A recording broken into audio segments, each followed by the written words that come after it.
Okay, everybody, so round 2 of the AASL, the American Amateur Star League, Star Cup number 2. We are going to have a PVZ on our hands, and this has been an interesting night. So, what? BigBrother doesn't have it automatic? Well, that's an interesting thing. Anyways, top spawning up in the upper left-hand corner, it is none other than Coniferous. In the bottom right-hand corner, we're looking at OGL's BigBrother. So we're going to be looking at a PVZ on Aasl Wastes. Now, Aasl Wastes is actually a fairly good map for Zerg players. Very easy to take a natural and third expansion right off the bat, and only have one kind of main area that you have to defend. So, going to be looking at seeing what these guys do. Now, Coniferous is actually a Silver League player, and BigBrother is a Masters League player. So it will be a very interesting game just to see how everything stacks up, because when you've got such a deviation in leagues, you never know what might happen. So, looking like Coniferous is going to be going for a Forge Fast Expand type build. Kind of a standard PVZ build that we've seen in the Pro League, and kind of becoming more common is seeing actually the Gateway expand. But anyways, so Coniferous is going to be scouting his opponent, and BigBrother is going to choose to go for a 14 pool, playing standard as would be expected. So it'll be interesting to see what Coniferous does. Since he is a Silver League player, it kind of... Whoa. That's interesting. Gateway, then a Forge. Or Forge, then Gateway. Interesting build choice. Most of the time, what you'll see in PvZ is you'll actually see the Forge down here. And then, as quickly as possible, you get your Nexus up, and a cannon will be placed kind of out of the way behind the cannon, and then you'll get your Gateway, your Cybernetics Core, and whatnot. So, kind of an interesting choice to go for the Forge and Gateway. Probably just looking to tighten the wall and go from there. Looks like BigBrother is going to be going for a pretty standard hatchery.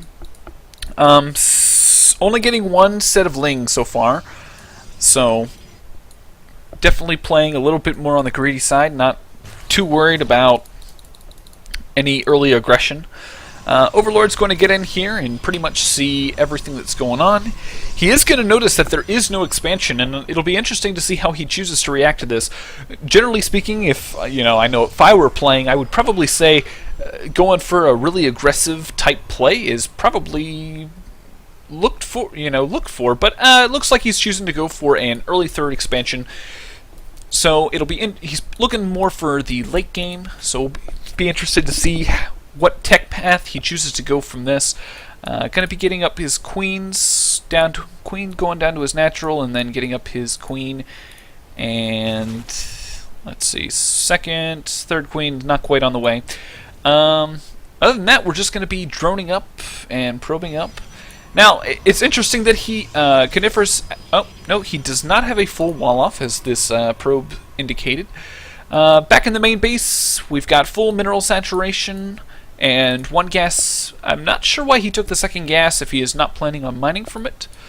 So yeah, as of right now, Coniferous is going to be significantly behind in the economic race, since obviously he is yet to get his Nexus up, and I'll be really curious to see how he chooses to play this one out. 2 pylons going down in the main. Meanwhile, back in BigBrother space, we're looking at pretty much just successful droning. It's pretty rock solid droning. So it doesn't look like he's... Let's see, I made it to round 3. Oh, I need to put myself on busy because we are casting, and we don't like it when people talk to us. Anyways, yeah, he's going to continue to drone up, and his economy is going to be booming by the time that Coniferous has anything to throw at him. Coniferous going for the +1 armor. Still has yet to throw down that second expansion, which is at this point, just significantly late. His economy is not going to be doing very well. He's getting his mothership core out. I don't know why he continues to build on pylons, even though he's got 24 supply worth of buffer.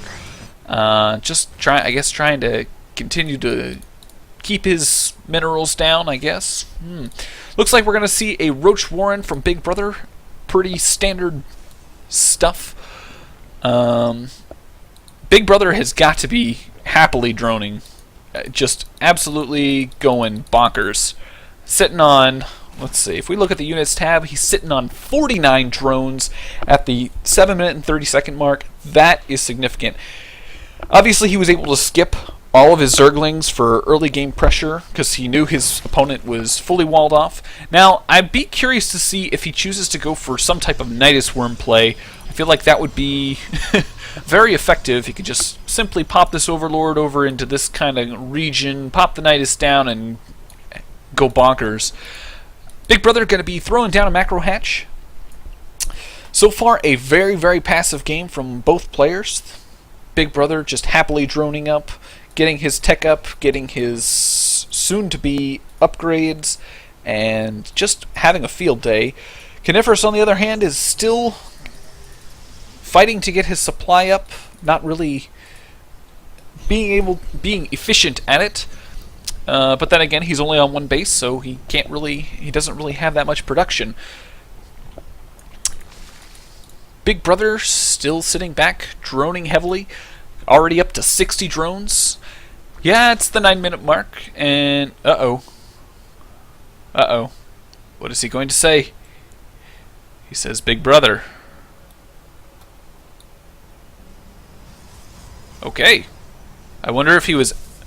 Oh, here we go. Communication. Big Brother's just like, yo, what up? You're still on 2 base. I've been on 3 base. Uh-oh. Oh, boy. Big Brother. Big Brother's just like, not much. I'm just gonna, Death just messaged me.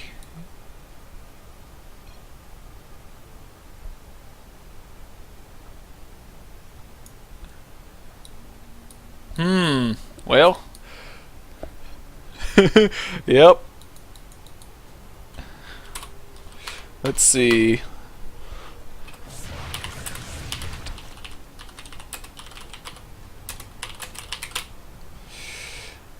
So, Big Brother going to be sitting, pretty much just sitting at his base. Now, I'd be curious, did he get a Baneling Nest? I don't think. Going to be switching over to Spire Tech. 80 drones, holy cow. Definitely going to be happily droning up, getting his 4th base. At this point, Big Brother is just so far ahead that it just is more or less over. There's really nothing Coniferous can do unless Big Brother just lets him sit back and gets to 200, but don't see that happening anytime soon. Looking at the production tab, we see a whole bunch of stuff getting built for Big Brother, getting up his 10 mutas. Basically what's going to happen here is these 10 mutas are going to pop out. They are going to run into the main base while the main army attacks the front, and the Coniferous' army will probably move back here to the back of the base to deal with the mutas while the main army comes in and just absolutely ravages. Ooh, and it looks like Coniferous is going to be moving out. So we are possibly going to be seeing a very big engagement. I forgot to do that, so we are going to do that anyways. He's going to come over and spot these mutas and not do anything about it. Oh, he's finally attacking. Big Brother is still sitting back, not doing anything, just kind of posturing in the middle of the... Wow, what is his APM? I'm really curious. 164, it's doing pretty good. 165 to 33 APM. That's pretty darn classic. It doesn't get... What happened to his army? Oh, he recalled. Okay, so Coniferous still going to be sitting back, kind of waiting for something to happen. He's sitting on a lot of minerals. Now, granted, he is getting a whole bunch of pylons. I'm not sure if going Colossus Tech is actually really good at this point. I don't know why he's destroying this, unless he's planning on taking a 3rd. If we look at Coniferous' vision, he has no idea that these mutas are sitting there, and there they go. I'll be curious to see if he recalls, which he doesn't. So he does a photon overcharge, and the photon overcharge will scare away the mutas for now. Managed to. I don't think he lost anything. He might have lost like one muta, maybe. But other than that, he's just sitting back happily. Big Brother is officially maxed out, everybody. So this is going to be a very, very short game, I would hope. Sitting on 5 bases. Nothing like a Zerg player sitting on 5 bases while your opponent is sitting on 2. At this point, Big Brother can just kind of walk in here, lose his entire army, then immediately rebuild it. If we look at the units tab, we'll notice that he has 22 larvae sitting at home, 91 drones, holy cow. Looks like he has been definitely droning absolutely gorgeously. Wow. Lots of drones. Muta's going to be swinging in.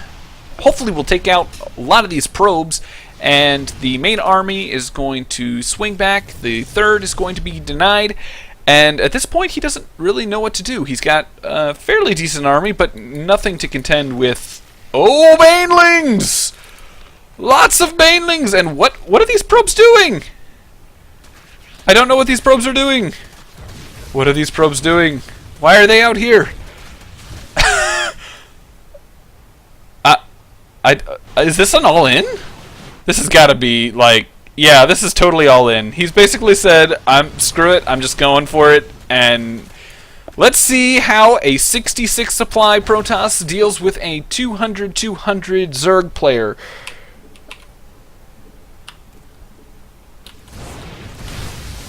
Oh my lord, so many banelings.